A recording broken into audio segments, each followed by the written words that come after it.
Kasi po, if you recall, sa pilit nilang pagtutuwid sa isang baluktot na katwiran para ho bigyan po ng sustansya at rason yung paggamit sa pera ng PhilHealth para ipatayo ang isang tulay na may pondoho na naman na nanggagaling sa utang natin sa South Korea.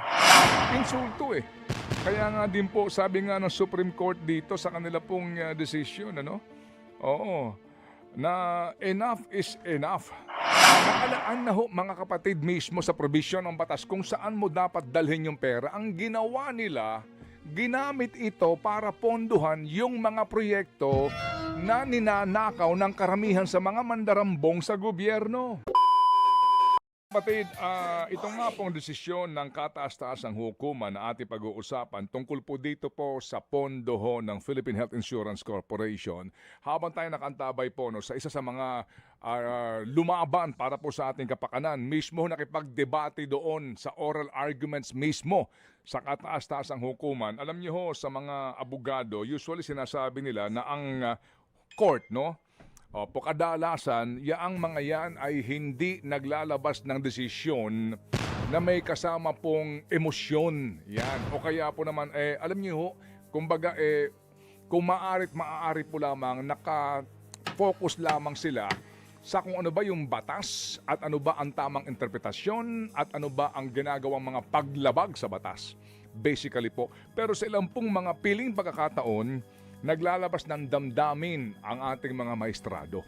Opo, may mga ganun pong kaisipan na dapat usually doon ka lamang sa facts and the law concerned sa mga isyong pambayan. Basahin lang po ni Baby Girl, hindi mismo ho yung mga kumbaga dispositive position, part po no ng desisyon, kung hindi yung pong bahagi na ang sinasabi dito, Filipinos demand better because they are owed better. Much more and far better than what has been delivered, than what we had to make do, than what we had to endure for years. Sabi nga dito, no more. Enough is enough. Ba? May ganon. Basahin mo, Baby Girl. Yes, universal healthcare may be a dream to most Filipinos for now.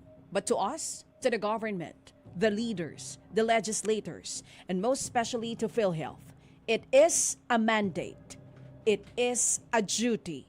It is a mission, one that leaves no room for discretion, one that cannot be easily trifled with, one that cannot be relegated or switched, or exchanged for a different project under the guise of urgency, under the ruse that these projects redound to the health of the people.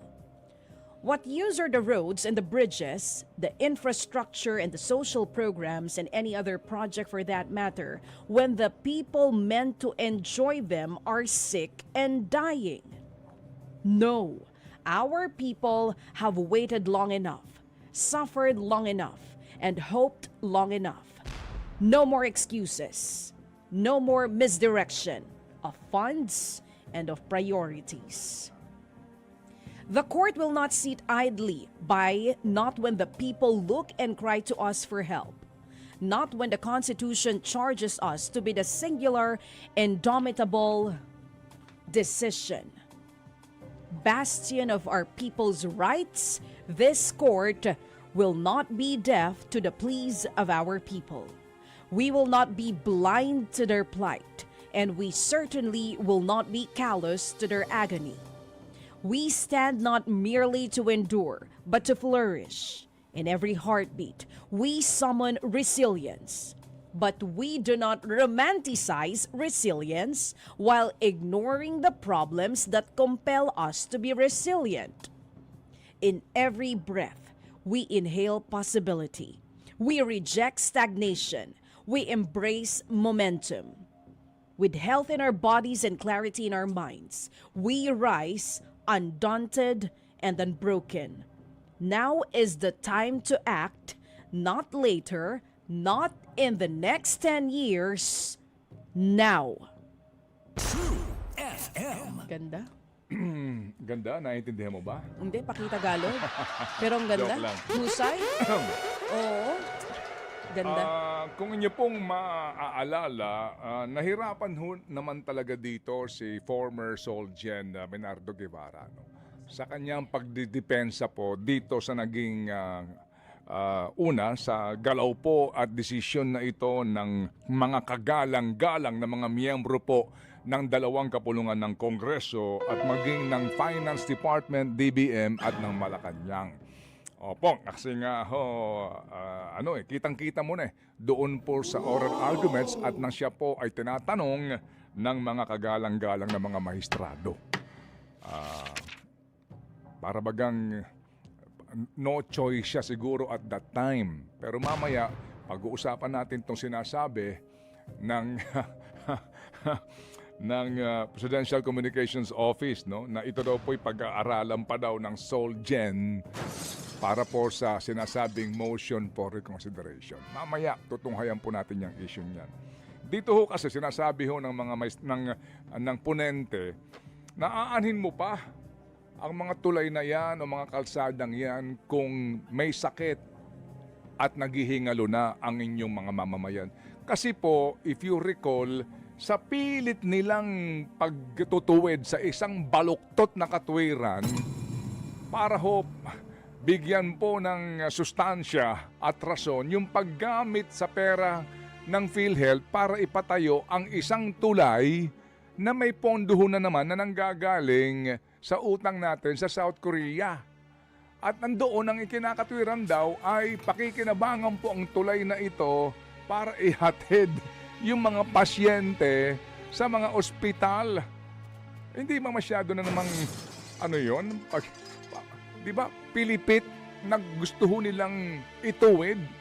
Insulto eh. Kaya nga din po, sabi nga ng Supreme Court dito sa kanila pong decision, Oo, na enough is enough. No more enough is enough. Why must Filipinos be forced to lie content with a dream when the law, nay, the Constitution itself commands this dream to reality?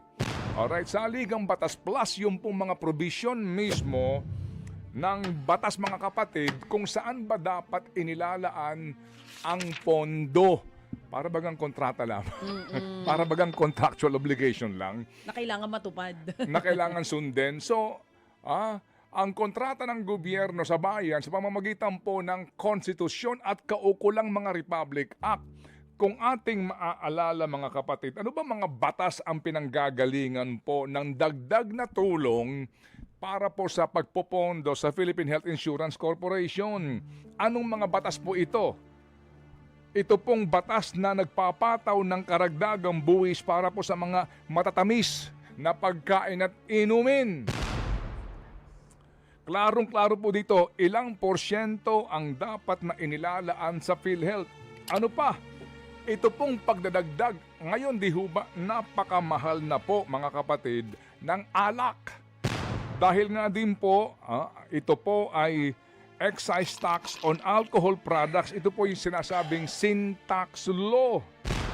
At dyan din po, klarong-klaro, kung ilang porsyento doon po sa matatamis na inumin at produkto, 80%.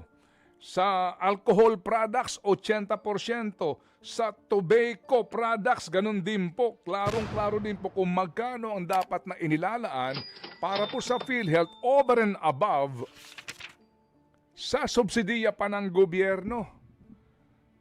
Nakalaan na ho mga kapatid mismo sa provision ng batas kung saan mo dapat dalhin yung pera. Ang ginawa nila, ginamit ito para ponduhan yung mga proyekto na ninanakaw ng karamihan sa mga mandarambong sa gobyerno. Andyan na ba siya? Kasi kung hindi, sasagarin ko na to. Sige na, ituloy mo. Kasi para maintindihan ninyo. Mas napakinig sila. No? Sabi mo magnanakaw sa gobyerno. Ituloy mo. Habang papasok pa lang ang kakausapin natin.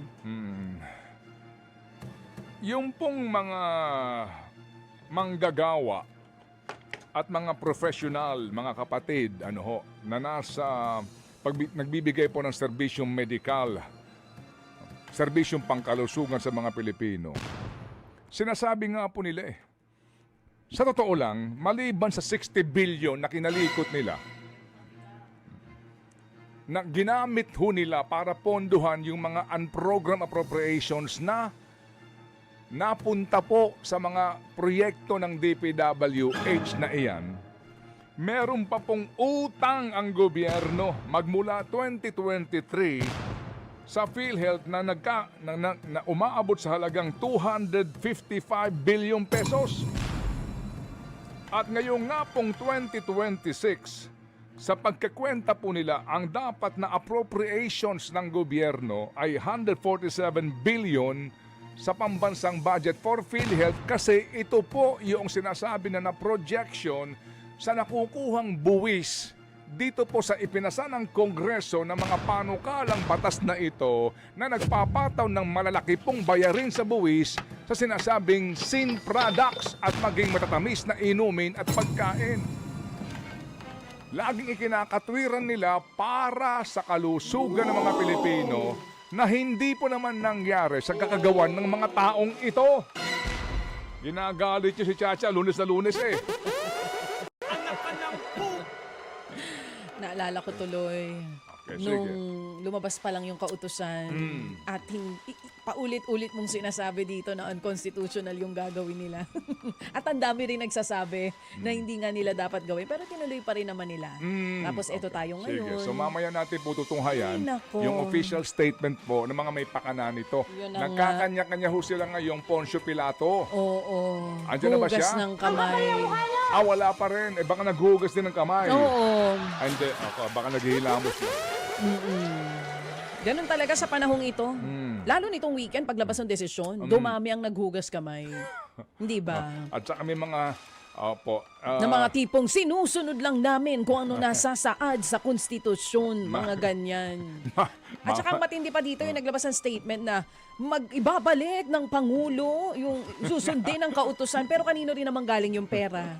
Di ba sa atin din? Hindi. Sino pumirma, mga kapatid? Ano, ha? Sino daw ho pumirma nito? Na para bang hindi nila gawa ito. Oo. At sila din ang susolusyon dito. Okay, ito ho, mga kapatid. Ang pinag-uusapan natin dito ay 2024 budget. Tama? Yes. Binuo ang naturang budget noong pong 2023. Tama? Tama! Yes, sir. Yes, ma'am. Opo. 2023 BICAM. 2023 Congress. 19th Congress po iyan. Alright. Sino ho ang Finance Committee at that time in the Senate? Dahu.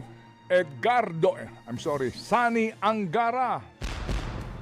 Sino po ang Committee on Appropriations Chairman that time in the lower house? Dahu. Abay edi Dako.